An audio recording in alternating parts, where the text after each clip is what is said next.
ഇവർ തങ്ങളെ കൂടെ കൂടുകയാണോ? എന്നാൽ സ്കൂൾ തരാം എന്ന് ഇടതുപക്ഷം പറയണം. സ്കൂൾ കിട്ടിയാലോ? നിങ്ങളെ കാര്യം കഴിഞ്ഞു, പാലം കിടക്കോളും നാരായണ, പിന്നെ ബാക്കി എന്താ പറയണ്ട? അത്രേ ഇവർക്ക് താല്പര്യമുള്ളൂ. അല്ല, മസ്ലഹത്താണോ ലക്ഷ്യം? എന്താ ചെയ്യേണ്ടത്? ഞാൻ പറഞ്ഞല്ലോ, ഈ പ്രശ്നമുണ്ടായി 5-6 വർഷം ശംസുലമൂട് ഉണ്ടായിരുന്നില്ലേ? 2-3 വർഷം കണ്ണിത്തുത്താൻ ഉണ്ടായിരുന്നില്ലേ? മനുഷ്യനല്ലേ, തെറ്റുപറ്റും പോകട്ടെ. മരണപ്പെട്ട ആ 2 മഹത്തുക്കളുടെ മക്ബറയെങ്കിലുമില്ലേ? നിങ്ങൾക്ക് ആത്മാർത്ഥമായ ഐക്യമാണോ സ്നേഹമാണോ ആവശ്യം? സ്ഥാപനം ഓരോരുത്തരും അവരവന്റെ രീതിയിൽ കൊണ്ടു നടക്കട്ടെ. കേരളത്തിൽ ഒരു സ്ഥാപനവും വേറെ സ്ഥാപനത്തെ കയ്യേറുന്നില്ല. ഓരോ പള്ളിക്കും ഓരോ മഹല്ല് കമ്മിറ്റിയാണ്. ഇവർ ഭീഷണി ഞങ്ങളുടെ വലിയ സ്ഥാപനം കണ്ടിട്ടാണ് ആളുകൾ മസ്ലഹത്തിന് വേണ്ടി യോജിപ്പ് പറയുന്നത്. ഒരു പള്ളി കമ്മിറ്റിയും മറ്റൊരു പള്ളി കമ്മിറ്റിയുടെ കണക്കിൽ കൈയിടാറില്ല. ഒരു സ്ഥാപനവും മറ്റൊരു സ്ഥാപനത്തിന്റെ കണക്കിൽ കൈയിടാറില്ല. ഓരോ സ്ഥാപനവും സ്വതന്ത്രമാണ്, വേറെ വേറെയാണ്. സ്ഥാപനങ്ങളുടെ പേരിൽ തർക്കം ഉണ്ടാവൂലല്ലോ. ഓരോ സ്ഥാപനത്തിനും സ്വതന്ത്ര ജനറൽ ബോഡി, സ്വതന്ത്ര കമ്മിറ്റി, സ്വതന്ത്ര അക്കൗണ്ട്, സ്വതന്ത്ര നിലപാട്, അതൊക്കെ അതാത് കമ്മിറ്റികൾ ഭരിച്ചുകൊള്ളട്ടെ. സംഘടനാപരമായ ആത്മാർത്ഥ യോജിപ്പിന് തയ്യാറുണ്ടോ? എങ്കിൽ ആദ്യം ചെയ്യേണ്ടത് ബഹുമാനപ്പെട്ട റയീസുൽ മുഹഖഖീൻ കണ്ണിയത്ത് ഉസ്താദിന്റെ വാഴക്കാട്ടുള്ള ഖബറുകളിൽ ചെന്ന് സിയാറത്ത് ആരംഭിക്കണം നിങ്ങൾ. എന്നിട്ട് വരക്കൽ മക്കാമിൽ ചെന്ന് സിയാറത്ത് ആരംഭിക്കണം. അപ്പോഴേ ഗുരുപരമ്പരയുടെ പാതയിലേക്ക് നിങ്ങൾ നീങ്ങൂ. ഇപ്പൊ നിങ്ങൾക്ക് ഈ ഗതികേട് വന്നെന്തുകൊണ്ടാ? നിങ്ങളെ ഇതം പര്യന്തമുള്ള പ്രവർത്തനങ്ങൾ ശരിക്കും കുട്ടികളൊന്ന് പഠിക്കും. ഇതിന് മറുപടി പറയുന്നത് എങ്ങനെയെന്ന് ചിന്തിക്കുന്നതിന് മുമ്പ് വീട്ടിൽ പോയിട്ട് ശരിക്കൊന്ന് പഠിക്കൂ.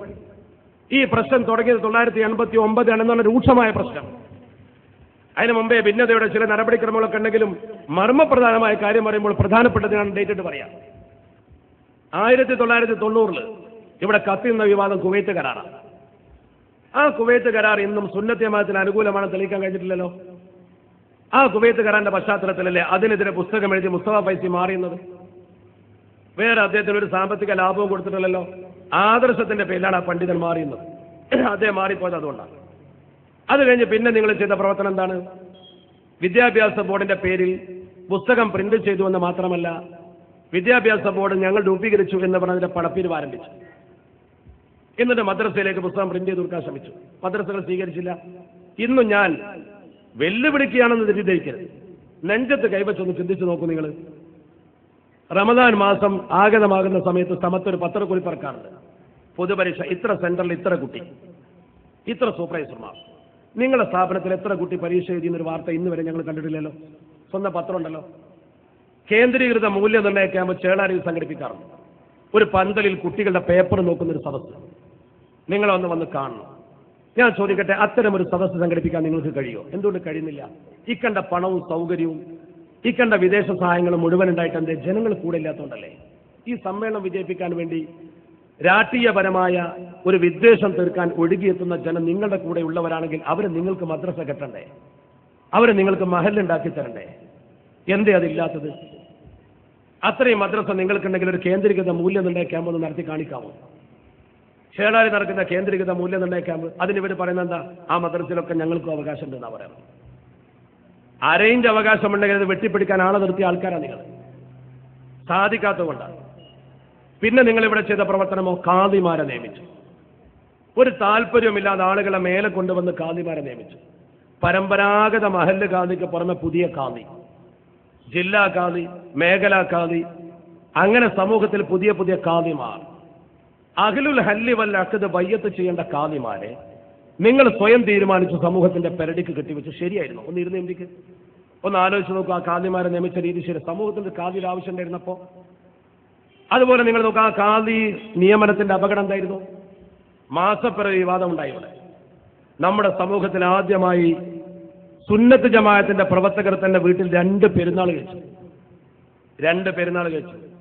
ചില പള്ളികളിൽ വമ്പിച്ച പ്രശ്നം ഉണ്ടായി. ചില പള്ളികളിൽ ഖുത്ബ ഓതി ശനിയാഴ്ച പെരുന്നാൾ നടത്തി, ഞായറാഴ്ചയാണ് പെരുന്നാൾ, ഒരു ശനിയാഴ്ച പെരുന്നാളാക്കി. എന്നിട്ട് വിദ്വേഷം തീർക്കാൻ ഖുത്ബ ഓതി ചില ആളുകൾ പള്ളി പൂട്ടിപ്പോയി, ചില ആളുകൾ ഖുത്ബയുടെ ഏട് കൊണ്ടുപോയി. ആ രീതിയിൽ ഒരുപാട് പ്രശ്നങ്ങൾ നമ്മുടെ സമൂഹത്തിൽ. ഏട് കൊണ്ടുപോയാൽ ഖുത്ബ ഓതാൻ കഴിയാത്തവരല്ലല്ലോ നമ്മുടെ കൂടെ നിൽക്കുന്ന ആൾക്കാർ. അങ്ങനെ ഒരുപാട് പ്രശ്നങ്ങൾ നമ്മുടെ സമൂഹത്തിൽ. ഖാദി വിവാദവും മാസപ്പുറയുമായി ബന്ധപ്പെട്ട് ആ കാലഘട്ടത്തിലാണ് CBIയുടെ ഒരു പ്രമാദമായ കേസ് വരെ തേടി വരുന്നത്. നമ്മളൊരു സന്തോഷിച്ചുകൊണ്ടല്ല പറയുന്നത്. കേരളത്തിൽ ഒരു ആലിമിനും അങ്ങനത്തെ ഒരു ഗതി ഉണ്ടായിട്ടില്ല. പ്രബോധന മേഖലയിൽ പ്രവർത്തിച്ചൊരു CBIയുടെ കേസ് ഉണ്ടായിട്ടില്ല. അപ്പൊ ഇതൊക്കെ പറഞ്ഞാൽ അവർ പറയും അതൊക്കെ എതിർപ്പുകൾ നേരിടേണ്ടി വരിക മഹാന്മാർക്കാണ്. മുല്ലക്കോയത്തങ്ങളെക്കാൾ വലിയ മഹാന്മാരാ പിന്നെ വന്നത്. അത് കഴിഞ്ഞപ്പോൾ നിങ്ങൾ നോക്കൂ, സ്വന്തം സ്ഥാപനം പണയം വെച്ച വാർത്ത പത്രത്തിൽ വന്നല്ലോ. അത്തരമൊരു ഗതികേട് കേരളത്തിലെ ഏതൊരു പണ്ഡിതനാണ് വന്നിട്ടുള്ളത്? ഇങ്ങനെ നിരന്തരം വിവാദത്തിൽ ചെന്ന് ചാടാൻ എന്തേ കാരണം? ഒരു തീയുമില്ലാതെ പുകയുണ്ടാവില്ലല്ലോ. അന്ന് അവരിൽപ്പെട്ട പ്രമുഖനായ ഒരാൾ മറുപടി പറഞ്ഞെന്താ? ഞങ്ങളുടെ സ്ഥാപനം ഞങ്ങൾ പണയം വെക്കും, നിങ്ങൾക്കെന്താ? മറുപടി ഒരു പ്രമുഖനായ ആൾ മറുപടി പറഞ്ഞതാ.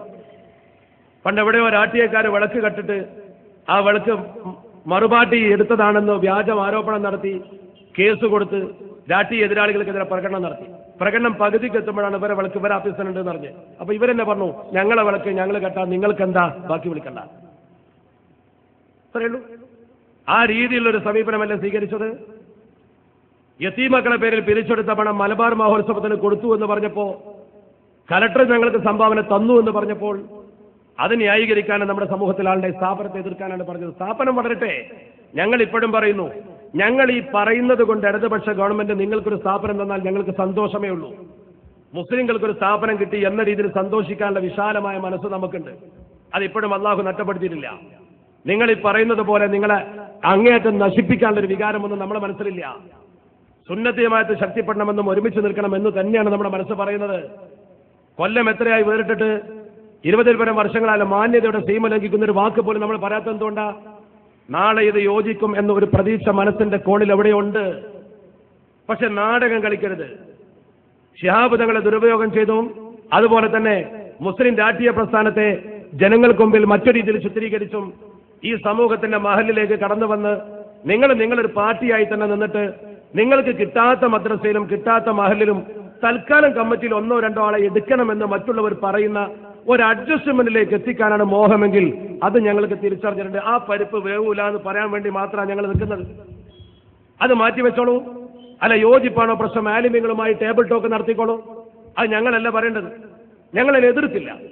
പിന്നെ ഒരു പ്രചരണമുണ്ട്, ഈ ചെറുപ്പക്കാരായ ആൾക്കാരെ സ്ഥാനമാനങ്ങളാണ് തടസ്സമെന്ന്. സ്ഥാനമാനങ്ങൾ ഒരു തടസ്സവുമല്ല.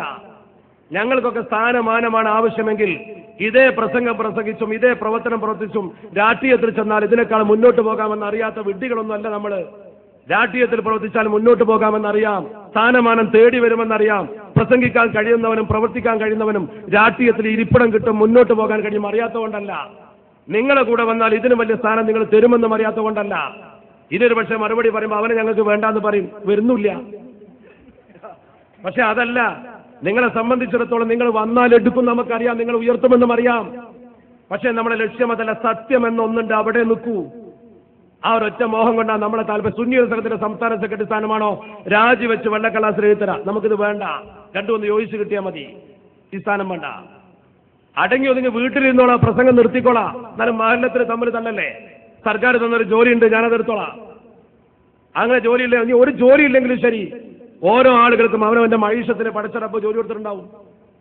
അതുകൊണ്ട് ഈ പ്രസംഗിച്ച് നടക്കണമെന്ന താല്പര്യമൊന്നും നമുക്കില്ല, തെറ്റിദ്ധരിക്കണ്ട.